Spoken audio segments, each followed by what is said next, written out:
मेरी जान शहजाद, कैसे है? ईद मुबारक। खैर मुबारक मेरे भाई, सुना कैसे है, किधर है? ऑफिस के बाद गायब ही हो गया तुझे। अच्छा यहाँ नहीं है, गाँव गया? सुना ईद कैसी गुजरी, भाभी कैसी है? तो कल ऑफिस आ रहा है?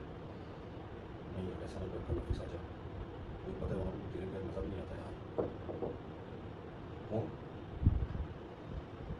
अरे वापस आने को। कैसे हैं फरहान? मैं ठीक, ईद मुबारक। ईद मुबारक। अभी एक सेकंड या शहजाद रुक मत, मैं थोड़ी देर बाद कॉल करता हूँ, साथ वाले घर से भाभी है, मैं करता हूँ कॉल बैक। चला काफ़ी जी भाभी बताएं कैसे हैं आप? मैं ये गोश्त लेके आई थी कुर्बानी का, तो सारा वहाँ पे सारा ससुराल मिल गया यहाँ पे नहीं हुआ। आप नहीं मिल रहा। मैंने जाना था लेकिन मैंने कुछ दोस्तों के साथ बाहर खाना रखा है, तो सोचा कि इधर उसको भेजता हूँ, फिर एक दो दिन के बाद मैं खुद चला जाऊँगा। दोस्त मेरा इंसिस्ट कर रहे थे तो मैंने कहा चलो ठीक है यार, मिल के आप भी कर लेते हैं। यहाँ बैठ रहा हूँ, खड़ी हूँ, ये आप रखें। ये बैठे और मैं ये रख के आता हूँ, बैठे।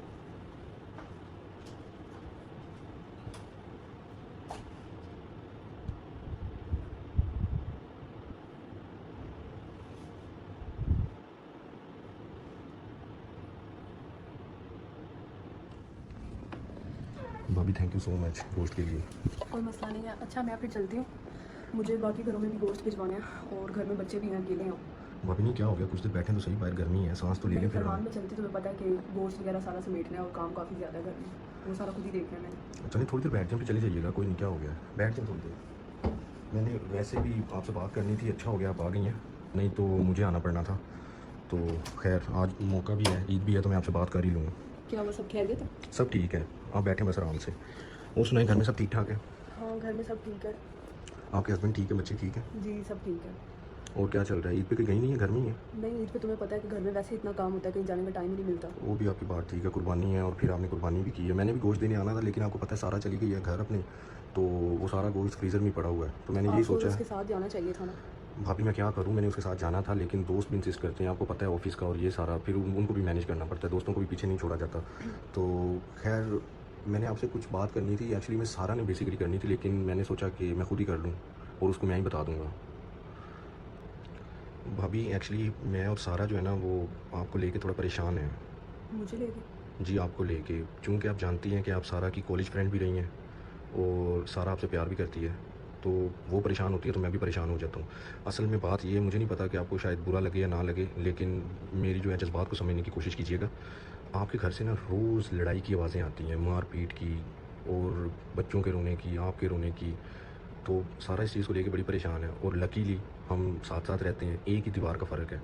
मुझे अब ये बताएँ कि क्या मसला है? वो भी अगर आप अच्छा समझें तो, अगर आपको अच्छा ना लगे तो बिला झिझक आप मुझे ना बताइएगा। भाभी क्या हो गया? परेशानी हो गई है? नहीं असल में परेशानी की बात, मुझे तो अब इन चीज़ों की आदत हो गई है। परेशानी ये है, मुझे अफसोस इस बात का है कि तुम लोग भी आवाज़ें सुनते हो। अगर तुम लोगों के घर में आवाज़ आती है तो ज़ाहिर है आस-पास के और घरों में भी जाती होगी, तो लोग क्या सोचते होंगे। बहुत ज़्यादा बदनामी की बात है। यही तो मैं कहना चाह रहा हूँ कि यहाँ पे आप देखिए हमारे जो घर हैं वो बिल्कुल साथ-साथ हैं, तो अगर हम सुनते हैं तो बाकी के लोग, मुझे अब ये छोड़े, लोग सुने ना सुने डज़न्ट मैटर। मसला क्या चल रहा है आप मुझे बताएँ, मैं भाई से बात करता हूँ, उनके साथ मेरी थोड़ी बहुत हेलो हाय तो है ही। मैं आपसे बात करती हूँ लेकिन आप आपको मुझसे ये वादा करना पड़ेगा कि आप उनसे कोई बात नहीं करेंगे, क्योंकि उनकी हालात आजकल जिस तरह के हुए हैं वो आपकी बात का अच्छा तो नहीं मनाएँगे, बुरा ही मनाएँगे। जो बंदा अपनी बीवी की बात नहीं मान रहा वो आपकी किधर से मानेगा। चलिए हम थोड़ी-सी ट्राई तो कर ही सकते हैं ना, थोड़ा-सा तो उनसे पूछ ही सकते हैं कि मसला क्या चल रहा है, हो सकता है आपके घर के मामलात ठीक हो जाएँ और आप परेशान ना हुआ करें, आपको कोई मसला होता है आप मुझे बताया करें, सारा को बताया करें, हम मिल के उसको सॉर्ट आउट करेंगे। इस तरह से अच्छा नहीं लगता, रोज़ आपके रोने की आवाज़, आपको पता है हम लोगों को कितनी तकलीफ़ होती है और आपके भी दिल में जाता होगा कि मेरी दोस्त इतनी खुश है और मैं इतनी अफसरदा हूँ।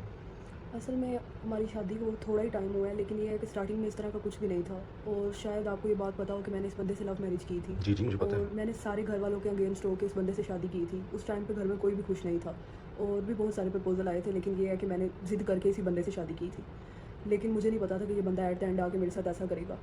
अब आपको पता है कि बच्चे भी हैं घर में और ये अपने कुछ दोस्तों की वजह से अब नशे करने लग गया। अच्छा, क्यों? मुझे खुद समझ नहीं आ रही। इसके कुछ दोस्त ऐसे हैं जिससे मैंने इनको बहुत दफ़ा रोका भी है, लेकिन ये बाज़ ही नहीं आ रहा। अब तो ऐसी ऐसी ड्रग्स लेने लग गया कि आके बच्चों को मारपीट करता है, काम पे ध्यान नहीं देता, फाइनेंशियली प्रॉब्लम्स चल रही हैं। और जितना ज़्यादा मैं इससे उकता गई हूँ ना, मैं सच में इससे अब तलाक लेने के बारे में सोच रही हूँ। नहीं भाभी, आप क्या बात कर रही हैं? हम उनके साथ बात करते हैं, उन्हें समझाने की कोशिश बात करते करने का हैं। कोई फ़ायदा ही नहीं है ना। मैं खुद बहुत सारी बातें करके देख चुकी हूँ, उसको मना के देख चुकी हूँ, फिर तुम्हें पता है कि मैं उसकी दूसरी बीवी हूँ। हाँ, तो उसकी पहली बीवी कहाँ पे रहती है? उसकी पहली बीवी उसके घर में रहती है, उसकी माँ के साथ रहती है। वो तो उसको तो कुछ पता भी नहीं है क्या हो रहा है, क्या नहीं हो रहा। ना वो वहाँ पे जाता है, ना कुछ। सारा कुछ तो यहाँ पे मैं बर्दाश्त कर रही हूँ। सारा दिन बच्चों को सँभालती हूँ, उसके बाद आके वो बच्चों को भी मारता है, फिर मेरे पे भी हाथ उठाता है। आपको हमें ये बात बहुत पहले बतानी चाहिए थी, कम से कम आप मुझे नहीं बता सकती थी, तो सारा को तो बता सकती थी ना। किसी हम को तो बात बताने का फ़ायदा नहीं है, वो उल्टा गलत मतलब निकालेगा कि तुम जाके दूसरों को मेरे बारे भाभी, में बातें बताती हमने हो। कौन सा, आप पराई तो नहीं है ना, आप तो हमारी अपनी है, सारा की बेस्ट फ्रेंड है कॉलेज दौर से ही। तो आप हमें तो बता सकती थी कि यार मेरे साथ ये हो रहा है, साथ साथ हमारे घर है, मुझे तो अफसोस हो रहा है, आपने हमें बताया तक नहीं है। मैं अब सच में इतना उकता चुकी हूँ कि मैं बस फ़ैसला ले चुकी हूँ। मैं अब इस बंदे के साथ और नहीं रहूँगी। अपने बच्चे भी खुद ही सँभालें। अच्छा, मैं अगर आपको कुछ कहूँ तो आप बुरा तो नहीं मानेंगी? हाँ, हाँ, बोलो, बुरा क्यों मनाऊँगी मैं? अगर आपको बुरा ना लगे तो क्या आप मुझसे शादी करना पसंद करेंगी? ये तुम क्या बात कर रहे हो? नहीं भाभी, आप इस चीज़ को नेगेटिव ना लीजिएगा, पॉजिटिव लीजिएगा। आप खूबसूरत हैं और मैं चाहता हूँ कि मैं आपसे दूसरी शादी करूँ और आपकी टेक केयर करूँ। ये मेरे दिल से काफ़ी दिनों से चल रहा था, लेकिन मैंने आपसे ये बात की नहीं है। तुम्हारी अपनी बीवी इतनी खूबसूरत है, ऊपर से तुम्हारी बीवी मेरी दोस्त है। उसको इस बारे में पता चले तो वो क्या सोचेगी? मैं जानता हूँ, लेकिन हम उसे पता नहीं चलने देंगे। मैं आपकी टेक केयर करूँगा, आपकी हर ज़रूरियात का ख़्याल रखूँगा। आप मुझे एक मौका तो दें। लेकिन तुम ये सब मैनेज कैसे करोगे? तुम अपना घर देखोगे, मेरा घर देखोगे या मेरे बच्चों को देखोगे? आप तो जानती हैं मैं फ़ाइनेंशियली स्ट्रॉन्ग हूँ और मैं ये चाहता भी हूँ कि मैं दूसरी शादी करूँ। आप जानती हैं कि दूसरी शादी करना कोई गुनाह की बात नहीं है। फरहान, असल में बात ये है कि जैसा कि मैंने तुम्हें बताया कि मैंने इस बंदे के साथ लव मैरिज की थी। अब मेरे घर वाले भी मुझे एक्सेप्ट नहीं करते हैं, क्योंकि जब मैंने इससे शादी की थी उनके साथ मेरी साफ-साफ बात हो चुकी थी कि मैं किसी भी हाल में अब वापस नहीं आऊँगी। तो इस बंदे को छोड़ के मैं भाभी, कहीं और ही जाऊँगी, इसके साथ तो नहीं मेरी रहूँगी। बात सुनिए, आपको कहीं भी जाने की ज़रूरत नहीं है और इन फ्यूचर हम सारा को भी मना लेंगे, हम तीनों एक साथ रहेंगे। भाभी देखिए, मैं नहीं चाहता कि आपकी ज़िंदगी बर्बाद हो। ठीक है फरहान, मैंने तुम्हारी सारी बातें सुन ली हैं और मैं चाहती हूँ कि तुम मुझे थोड़ा टाइम दो ताकि मैं सोच समझ के तुम्हें बताऊँ, जिससे हम तीनों की ज़िंदगियों को मज़ीद नुकसान ना हो। क्योंकि मेरी जो ज़िंदगी बर्बाद होनी थी वो तो हो ही गई है। मैं नहीं चाहती कि तुम्हारी या सारा की भी लाइफ ख़राब हो, वो भी मेरी वजह से। तो मुझे तुम कुछ टाइम दो और अभी मैं चलती हूँ, घर अकेला होगा।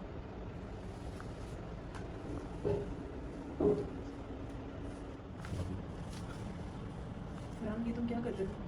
भाभी मैं चाहता हूँ कि आप खुद अकेली हैं और आपको मुझे संभाल की ज़रूरत है।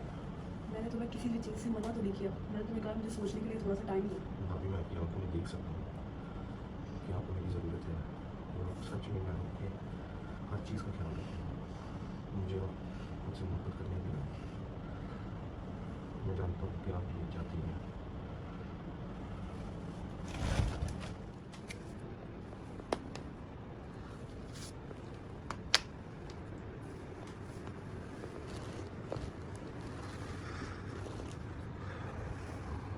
भाभी आप सच में बहुत खूबसूरत हैं।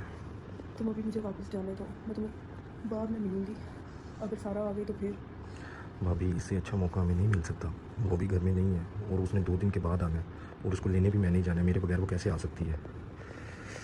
आपके मुँह में सच में बड़े खूबसूरत है।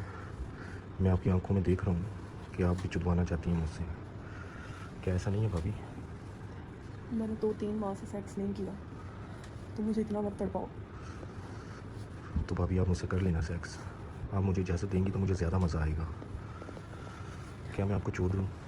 तुमने वैसे ही मेरे मोमो को दबा दबा कर मुझे गीला और गर्म कर दिया। जल्दी से मेरी शलवार उतारो और मुझे छोड़ दो।